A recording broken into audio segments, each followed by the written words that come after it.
Kaç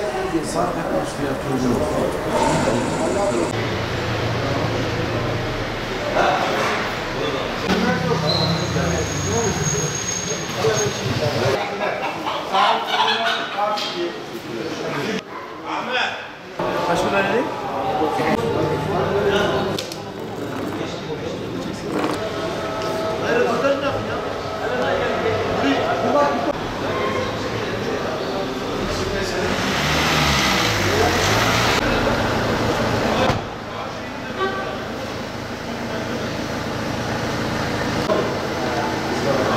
Bizim fare de.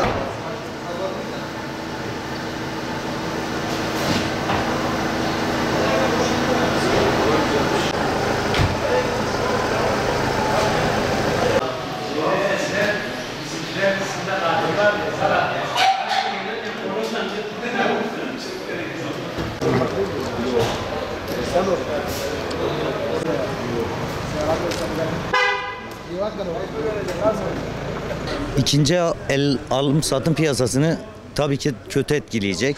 %1'den %18'e çıkması zaten işlerin olmamasından dolayı tam kitlenecek. İnsanların alım gücü zaten yok, zayıf. Araç alamıyorlar. Bu şekilde de bu %18'e çıkması araç fiyatlarına yansıyacak mecburen. Araç maliyetlerine yansıyacak. İnsanların alım gücü yok. Tam tersi yine olmayacak. Bu şekilde piyasa kilitli kalacak bence. Bu şekilde düşünüyorum yani. Çünkü insanların hiçbir şeyde alım gücü yok. Bu şekilde de olunca piyasa kilitli, esnaf kan ağlıyor, hiç iş yok. Zaten araçlar aldı başını gidiyor fiyatlar. Bu şekilde de olması hem bize zararı var hem alacak kişilere zararı var. Piyasanın böyle olması gerçekten kötü oldu. %5, %10 artık araç fiyatlarına yansıyacak. Yani bu mecburen maliyete yansıyacak, aracın üstündeki maliyete yansıyacak. Yani bunları mecburen aracın fiyatına eklemek zorundayız biz. Satışlar zaten yok, hiç olmayacak bu şekilde de olursa. Yani bize kötü yansıdı bu. KDV %1'den %18'e çıktı. Mazota zam, her şeye zam geldi. Arabalar piyasa durgun, bayağı bir durgun. Buradan Birecik'e 50 milyona giderken şimdi 250 milyona gidemiyoruz. Zamın üstüne zam. Aradaki satıcılar yüzünden galericilerin işleri hepsi öldü. Tüm galericilerin işini bitirdi yani. Piyasa durgun. Neredeyse dükkanın da arabasını indireceğiz yani. Arabaların hepsi içeride. Kaldı yani elimizde. Satamıyoruz. Ne yapacağız bilmiyoruz yani. KDV yükselince ister istemez araba da yükselecek. Yakıt zam. Her şeye zam. Mecburen arabaya da zam yapmak lazım yani. En azından işlerimiz biraz açılır. İşler bayağı bir durum yani. Sıkıntılı. Durumlar göz önünde. Esnaf hepsi kan ağlıyor. Bütün esnaf yatıyor yani. Çoğu da arabasını kapatmış. Alamıyor abi. Kimsenin gücü yetmiyor. Mazota zam gelirse, yakıta zam gelirse, KDV'ye zam gelirse, arabaya zam gelirse millet nasıl araba alsın? Milletin gücü yetmiyor araba almaya. 100'lük arabalar olmuş 200 milyar. 200'lük arabalar 300 olmuş, 500 olmuş. Yani milletin gücü nasıl yetsin buna? Mecbur yükseltecek yani, yüksek olacak yani. Çünkü %1'den %18'den mecbur yani biz de aynı aracın üzerine koyacağız. Zaten ticaret yok. Biraz daha duraklayacak inşallah. Başka bir şey yok yani. Zaten 3 aydan beri iş yapmıyoruz. Yani 3 aydan beri burada esnaf yani sıfta yapan yok. Neden? Abi yok. Mazot olmuş 28, 23, 24, 25. Yani şu an İstanbul'dan bir araba getiriyoruz artık 2 milyar sadece mazot yakıyor. Yani 24 milyon şu an mazot Türkiye'de.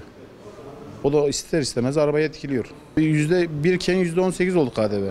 Bugün her şeye yansıyacak. Yani alım gücü yok şu an. Mecbur yani 3 aydan beri dediğimiz gibi kontak kapatmışız. Abi biz rezil olmuşuz. KDV %1'den 18'e çıkarsa, araba fiyatları yükselirse nasıl yapacağız? 100 milyara verdiğimiz arabalar şu an 250-300 milyar. Vallahi biz araba bilmeye korkuyoruz ya.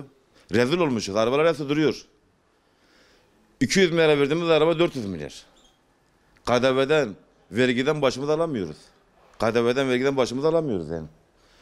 Vallahi reziliz. Sesimizi duysunlar. Böyle giderse bir dükkanı kapatacağız. Vallahi biz araba bilmeye korkuyoruz. 50 milyondan getirdiğimiz yere şu an 200 milyondan gidiyoruz. Buradan ne 20 yıllık esnafız. Bilmeye korkuyoruz arabaya.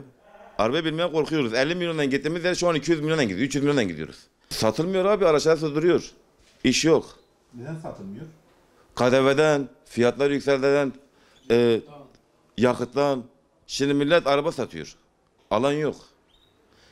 İnsanlar araba binemiyor ki. Yakıt olmuş 23 milyon. Kim binecek arabaya? Kimse binemiyor. Çoluk çocuğumuza ekmek götürdük, onu da götürdük. Yok abi, ekmek götüremiyoruz. Şu an cepten yiyoruz yani. Yakında böyle giderse biz dükkanı kapatacağız. Yapacak şey yok yani. İş yok, zaten iş yok. Biz 20 yıllık bu ticaretin içerisindeyiz ama kapatma derecesine geldik yani. Kapatacağız. Zaten ülkede kriz var. 3 aydır biz daha siftah etmemişiz. 1 litre mazot 25 TL. Ülkede zaten krizdir. 3 aydır biz alışveriş yapamıyoruz. Durgundur, daha siftah etmemişiz. Çok etkiler bizi zaten. Biz araç satmıyoruz. Kazanmıyoruz para. Bir de bizim giderler, dükkan kirası, masraf, elektrik, su, yakıt. 3 aydır biz alışveriş etmemişiz. KDV'nin birden %18'e bizi çok etkiler. Daha da piyasa durur. Araç fiyatları yükselir mi? Düşüyor, araç piyasaları düşüyor. Müşteri yok.